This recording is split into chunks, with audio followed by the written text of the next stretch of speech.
Isipin mo ka-TH, pumasok ka sa isang madilim at masukal na kuweba.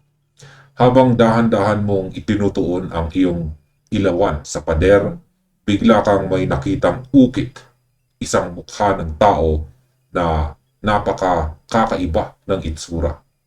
Ang dalawang mata niya, imbis na nasa gilid ng ilong, ay nakalagay sa mismong ibabaw nito. At kapag tinignan mo ang kanyang bibig, mayroon lamang siyang isang pirasong ngipin na nakalawit. Sa tabi nito, may araw pa na direktang nakaturo pabalik sa bungad ng kuwebang pinasukan mo. Nakakapang-abot ng hininga, hindi ba? Ang tanong ng marami, isa ba itong sumpa? Simpleng ukit lang ng mga sinaunang tao? O isa itong napakatalino at mapanlinlang na direksyon para sa nakatagong kayamanan ni Yamashita? Meron tayong isang napakagandang katanungan dito na mula sa komento ng ating ka-TH na si Marites Tembreza. Yan, basahin natin ang kanyang buong komento. Sabi niya, ano po kaya ang kahulugan ng ukit na mukha ng tao kung saan ang kanyang mga mata ay nasa itaas ng ilong at mayroon lamang siyang isang ngipin? Nakaukit ito sa loob ng isang kuweba at mayroong ding araw na nakaturo sa bungad nito. Ano po ang ibig sabihin ng mga simbolong ito? At ayan mga ka-DH, ang ganitong uri ng ukit ay hindi isang dekorasyon o gawa-gawa ng bored na tao. Ito ay isang tinatawag nating enigma marker o pampalitong marka. Sa video na ito, hihimayin natin ng detalyado base sa aking personal na karanasan at sariling pagbasa sa aking mga nakaraang operasyon. Kung ano nga ba ang sikretong mensahe na iniwan ng mga sundalong Hapon sa likod ng kakaibang mukhang ito. At ihanda ang inyong mga utak at simulan na natin ang pag-decode. Kapag nakakita ka ng mukha na may kakaibang anatomy o hindi pantay ang pagkakaukit ng mga bahagi nito, ang unang kailangan mong gawin ay huwag mataranta. Ito ay tinatawag nating displaced face marker. Ang mga sundalong Hapon ay napakatalino. Sila ay napakatalino pagdating sa panlilinlang. Alam nila na kung mag-iiwan sila ng tuwid na araw o simpleng marka, madali itong makukuha ng sinuman. Kaya gumamit sila ng sining ng optical illusion at anatomical displacement. Sa normal na pagbasa ng mukha, kung saan nakatingin ang mga mata, doon mo hahanapin ang deposito. Ngunit kapag ang mata ay inilagay sa kabilang posisyon tulad ng nasa itaas ng ilong, ito ay nagpapahiwatig ng perspective shift. Pataas o pababa. Dahil ang mga mata ay displaced at umakyat sa itaas ng ilong, binabago nito ang iyong linya ng paningin o line of sight. Sinasabi nito sa iyo na ang deposito ay hindi nasa normal na eye level o tuwid sa harap mo habang nakatayo ka. Maaaring ang direksyon ay nasa kisame ng kuweba, mismong sa tapat kung saan nakaturo ang linya mula sa ilong pataas sa mata. Maaari ring ang tinutukoy nito ay ang mismong tapat ng ilong sa sahig.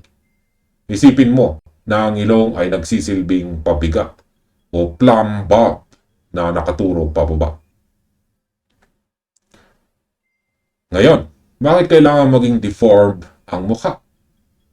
Ito ay para patunayan na ang nakita mo ay isang man-made marker at hindi lamang natural na hugis ng bato na gawa ng agos ng tubig o weathering sa loob ng kuweba. Kapag ang isang ukit ay sadyang ginawang kakaiba o nakakatakot, sinisiguro ng mga sundalong Hapon na hihinto ang sinumang makakakita nito dahil kukuha ito ng iyong atensyon.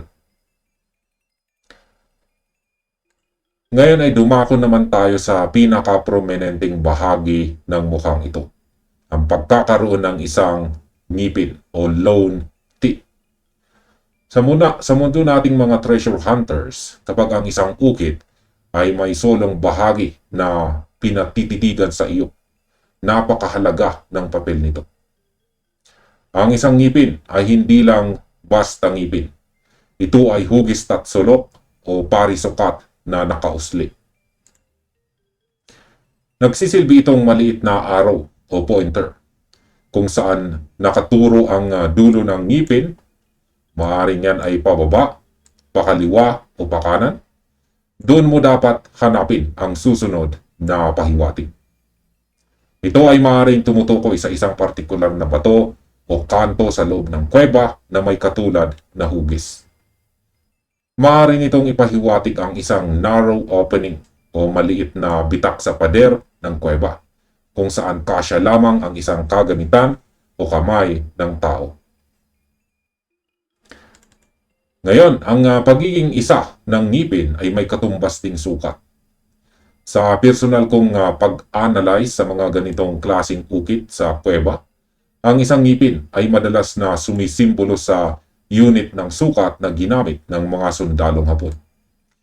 Maaari itong mga hulugang 1 metro mula sa pader ng ukit. Pwede rin itong tumukoy sa isang dipa o arm's length, o kaya naman ay 1 oras na paghuhukay o paglalakad papasok sa mas malalim na bahagi. Ngayon ay pag-usapan naman natin ang arrow na nakaturo sa bungad ng kuweba. Ito ang pinakamapanlinlang na bahagi ng puzzle na ibinahagi sa atin ni T.H. Marites. Nakapasok ka na sa loob ng kuweba. Nakita mo na ang mukha.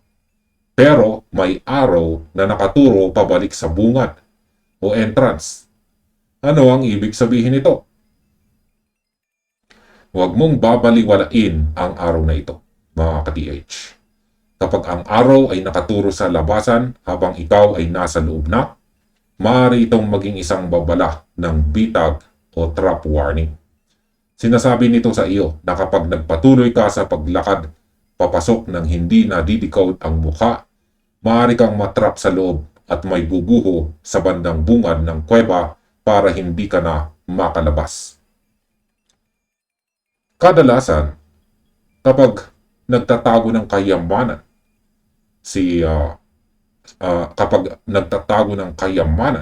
ang mga sundalong Hapon, nilalagpasan muna nila ang tunay na lokasyon bago sila mag-ukit ng huling marka. Kaya nalagpasan muna ang deposito. Ang arrow na nakaturo sa bungad ay literal na nagsasabi na bumalik ka, lagpas ka na. Ang tunay na lagusan o taguan ng deposito ay karaniwang nasa blind spot, malapit sa pintuan o bungad ng kuweba na nalagpasan mo na noong pumasok ka. Noong pumasok ka kasi, nakatutok ang paningin mo sa unahan, kaya hindi mo napansin ang lihim na pader sa gilid ng pasukan. Dahil karamihan sa ating mga treasure hunters ay walang hawak ng mga mamahaling modernong kagamitan tulad ng mga 3D scanner, 3D ground scanner, kailangan nating gamitin ang ating talino, sentido común, at simpleng pamamaraan ng pag-analisa. Kaya meron tayong mga practical na hakbang dito na maaari nating gawin kapag kaharap mo na ang ganitong ukit sa loob ng kuweba. Una, huwag magsimula sa gitna. Huwag agad maghukay sa tapat ng ukit. Ito ang pinakakaraniwang pagkakamali na nagiging sanhi ng aksidente. Pangalawa, suriin ang paningin ng mukha. Tumayo ka ng tuwid sa harap ng mukha na may mata sa ilong. Subukang ihanay ang iyong paningin kung saan nakaturo ang displaced na mata nito. Kung ito ay nakatingin ng bahagyang paitaas, suriin ang kisame ng kuweba para sa mga kakaibang selyo o concrete plug o tumpok ng mga bato na tila sementado. Pangatlo, sundan ang itinuturo ng isang ngipin. Tignan kung ang nag-iisang ngipin ay may direksyong itinuturo. Kung ito ay nakaturo sa sahig, markahan ang tapat nito. Gumamit ng simpleng panukat o tali para kuhanin ang distansyang 1 metro o 1 dipa mula sa ukit. Mag-backtrack. Ang pang-apat ay mag-backtrack ayon sa araw. Dahan-dahang maglakad pabalik sa bungad ng kuweba habang pinagmamasdan ang pader sa iyong kaliwa at kanan. Maghanap ng mga crack o tila bato na itinapal lamang para takpan ang isang compartment sa gilid ng daanan. At ang panghuli, kaligtasan muna bago ang deposito.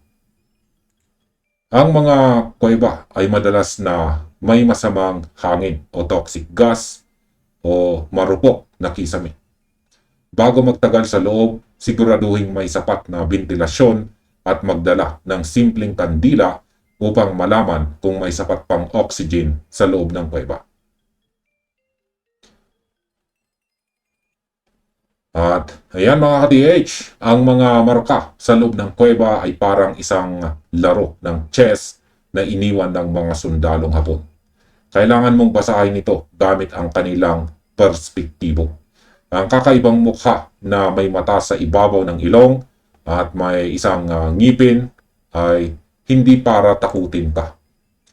Ito ay para gabayan ka sa tamang anggulo.